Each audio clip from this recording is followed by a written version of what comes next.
Бүгінгі видеода гемоглобинді қалай бір айда қалыпқа келтіреміз, сол туралы айтатын боламын.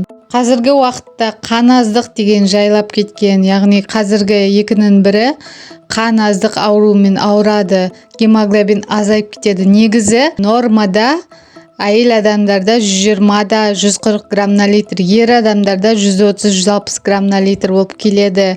Енді сол 120-дан азайып кеткен қан аздықты осы алдағы уақытта көретін әдіспен қалыпқа келтіретін боласыздар. Видеоны соңына дейін қараңыздар. Ол үшін бізге не керек? Гречка, кәдімгі гречка, қара құмық қазақшасы, барлық магазиндерде болады. Содан кейін айран, табиғи айран болған жақсы, желательно, немесе магазиндікі болса да жарайды. Ол үшін гречканы аламыз да, шикілей аламыз, бір жарты стакан аласыз, сосын үстіне айран қосасыз. Үстіне айран қосып, бетіне толғанша құясыз. Солай осы екеуін араластырып 6-8 сағатқа қоясыз.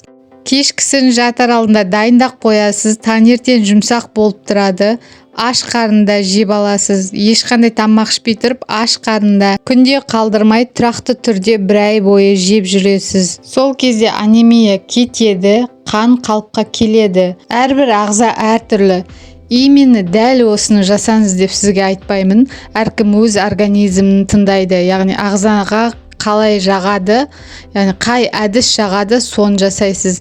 Именно осы әдіске қадалып қалыңыз, яғни осы әдісті жасаңыз деп айтпаймын. Әркім әртүрлі әдіс жасайды. Комментарияларда оқып жатамын, мынау маған көмектеспейді, мынау деген дұрыс емес деген сияқты. Ол әрбір организм әртүрлі ғой. Кейбіреулерге басқа әдіс көмектеседі, кейбіреулерге осы әдіс көмектеседі деген сияқты ғой. Сондықтан да комментарий жазар алдында достар, ойланып жазыңыздар.